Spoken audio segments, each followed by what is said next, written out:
parle de slackline. Aujourd'hui, j'ai décidé de cleaner un peu mon setup de Trixline. Je me suis dit du coup que c'était l'occasion de vous montrer tout mon matériel, de vous donner des petits conseils pour ceux qui débutent ou pour ceux qui veulent acheter un kit de Trixline. Car je sais qu'au début, c'est difficile de choisir son matériel parmi tout le matos qu'il y a. Donc, je vais essayer de donner un max de conseils, vous montrer comment je monte mon setup et ce qu'il y a dedans. Ça fait plusieurs mois que vous êtes beaucoup à me demander ce que j'utilise, comment j'installe, pourquoi je vais aussi haut.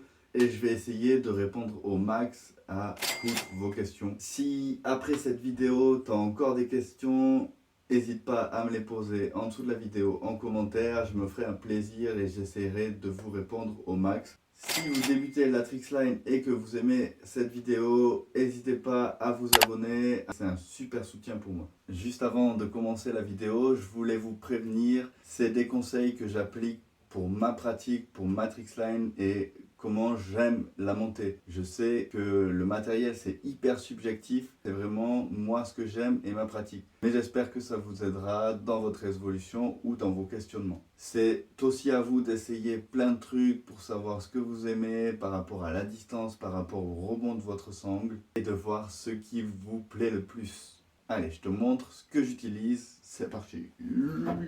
Donc voilà ce que j'utilise en temps normal. Donc 2 élingues, 2 cliquets, une slackline, un backup et des protège-armes. Ça c'est vraiment la base. Je vais te présenter ça un peu plus en détail pour t'expliquer les différentes variantes qu'il y a dans ça. Mais ça c'est vraiment le matos que j'utilise tout le temps. On va donc commencer par le protège-arbre. Moi j'utilise souvent des protège-arbres avec un petit scratch comme ça qui vous permet de ne pas faire tomber les lingues, c'est-à-dire qu'on entoure autour de l'arbre, ça scratch, après on vient glisser les lingues dans ça et les lingues tiennent pendant qu'on est en train de faire son matériel. Ça c'est hyper utile.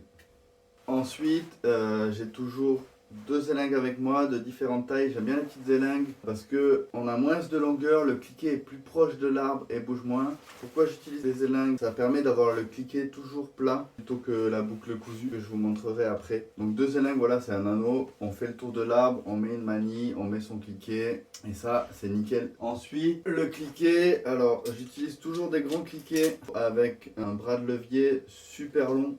Alors si j'appelle M2 le point d'application de cette force. Donc, plus le bras de levier est important, plus c'est facile à cliquer. Donc il y a plusieurs types de cliquets. Ça c'est un power normal, ça c'est un power XXL. Vous voyez la différence du bras de levier. Et ça c'est un simple avec une boucle cousue. Du coup moi je préfère les lingues parce que le cliquet a tendance à un peu vriller et quand tu jump c'est pas terrible. Pourquoi 2 cliquets? Pour ravaler un max, c'est-à-dire que c'est pas parce que j'ai qu'un seul cliquet que je peux pas mettre de la tension. C'est exactement pareil, si le cliquet est énorme, je pourrais mettre exactement la même tension. C'est juste que sur le cliquet ici, il y a un frein et à force d'enrouler la sangle, un rond et devient grosse et appuie sur ce frein qui est là et fait sauter la sécurité vu que c'est le frein pour pas que le cliquet tourne. Donc voilà pourquoi j'utilise toujours 2 cliquets. J'utilise aussi toujours un slow release ou lasso en français. Donc au lieu de faire péter ton cliquet à la fin de ta session, parce que c'est le seul moyen que tu as pour détendre, pour éviter ça, on a ce qui s'appelle un lasso. Il y a plein de systèmes de lasso différents. Là il y a un petit scratch et donc je déscratch, c'est une sangle qui tourne et à la fin de la session, je déroule ma sangle et ça enlève la tension et après je peux enlever ma sangle. Ça, c'est vraiment hyper essentiel si tu veux garder ton matos le plus longtemps possible et protéger tes dents. Oui, important de prendre soin de ses dents. Du coup, au niveau des sangles et de la slack, c'est hyper important. Donc, il y a 2 types de sangles, les sangles fines et les sangles épaisses. Elles ne vont pas procurer le même rebond. Donc, les sangles fines vont procurer un rebond doux et les sangles épaisses vont être hyper agressives au niveau du rebond. Et la différence aussi entre les sangles fines et les sangles épaisses, c'est que les sangles fines sont plus faciles à tendre que les sangles épaisses. Après, la longueur de la sangle va aussi jouer sur la rapidité du rebond, c'est-à-dire que plus la sangle est longue, plus le rebond va être long, plus la sangle est courte, plus le rebond va être rapide. Et ça, il faut vraiment que vous essayiez parce que chaque rider et chaque personne est différente et aime les différents rebonds. Moi, perso, je préfère les sangles fines pour leur rebond plus léger et pour mon dos aussi. Le minimum, c'est 25 mètres pour moi à 34 mètres. Mais ça, on est toujours d'accord, ça dépend réellement de ce que tu aimes. Je slack donc que du Gibbon parce que je suis sponsorisé chez eux et franchement c'est les sangles que je préfère, c'est une marque européenne et en plus de ça l'avantage qu'elle a c'est qu'elle concerte les riders et qu'elle fait réellement vivre le sport. Après il y a plein d'autres marques comme par exemple Slack Mountain ou Slack Industry qui font des super sangles. Pour moi, les meilleures sangles chez Gibbon, c'est la Element, je la kiffe, elle fait 25 mètres et la Surfer qui fait presque 30 mètres et celle-là vraiment je l'utilise tout le temps. Et pour les personnes qui ont l'habitude de rider d'autres marques et d'autres sangles, surtout n'hésitez pas à les mettre en commentaire. C'est toujours cool d'avoir des avis objectifs différents. Comme ça, les personnes qui veulent essayer pourront essayer grâce à vos commentaires. Et dernièrement, le backup, ça c'est vraiment obligatoire au cas où que ça pète. Ça m'est jamais arrivé, mais on sait jamais, il vaut mieux être prudent. Voilà, je t'ai montré un peu tout ce que j'utilise. On va passer au montage, ça sera un peu plus simple pour que tu comprennes. C'est parti, allez, on se retrouve au montage. On se retrouve donc pour l'installation. Actuellement, j'ai déjà installé un peu les choses pour que ça aille plus vite. Donc, le protège-arbre, toujours penser au protège-arbre, les lingues, le cliquet, et je fais exactement la même chose de l'autre côté avec le backup. Du coup, petite astuce de ce que j'essaye de faire hyper attention quand j'installe la trick, c'est que les élingues soient bien plates et parallèles. Et après la rectifier par rapport à l'arbre d'en face, c'est-à-dire la faire pivoter de droite à gauche pour qu'elle soit bien en face et que la jump ait pas de mouvements latéraux désagréables. Alors je vais vous montrer comment j'installe la sangle dans le cliquet pour garder un maximum de taille de boucle pour mettre un max de tension. Ce qu'on va faire c'est classique, on passe toujours la sangle par le dessus, par le dessous. Je viens cliquer ma sangle donc. Hop. Et avant que la boucle ait fait le tour, je viens ravaler pour avoir un minimum de sangle afin que la boucle ne vienne pas toucher le frein. Ça c'est la première partie. Deuxième partie, on va prétendre de l'autre côté. Nous voilà de l'autre côté. Pour la prétention, le mieux c'est d'être plusieurs pour pouvoir tirer sur la sangle et commencer à tendre pour avoir un minimum de tension déjà dans la sangle. Là, vu que je suis tout seul, je vais vous montrer. Donc on pousse, on tire en dessous et quand on a un max de tension, on vient pincer et cliquer. Quand je clique, je fais toujours attention que la sangle elle touche pas les bords. Du coup maintenant, avant de mettre de la tension, je vais vérifier que ma sangle elle soit bien parallèle au sol et bien en face. Donc je vais mettre sous les lingues et je vérifie qu'elle est en face.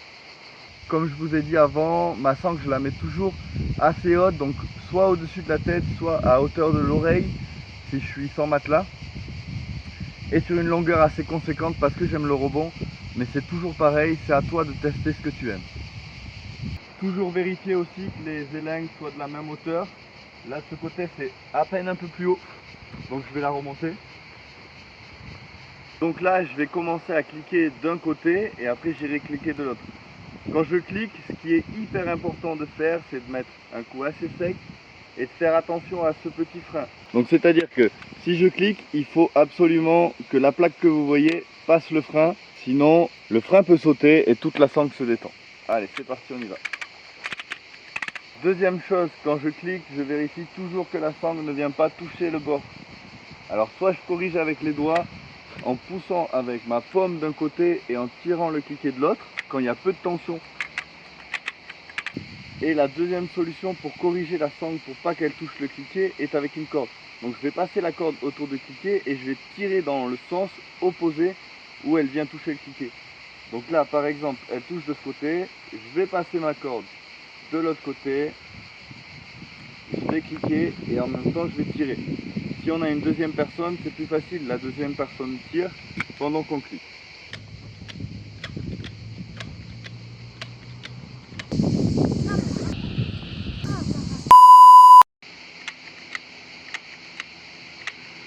Donc là tu cliques jusqu'à avoir la tension nécessaire des deux côtés.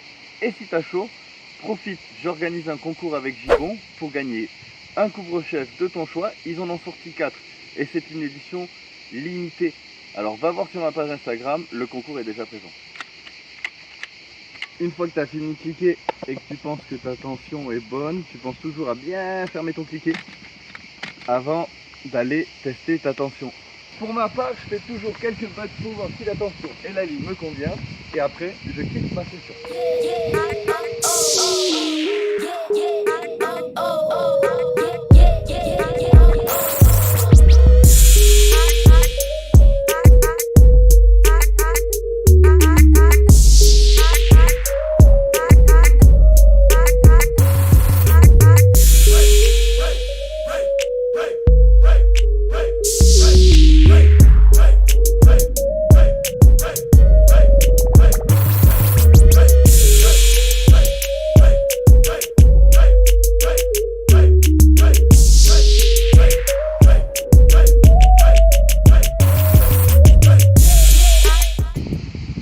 En tout cas, profite de ta session.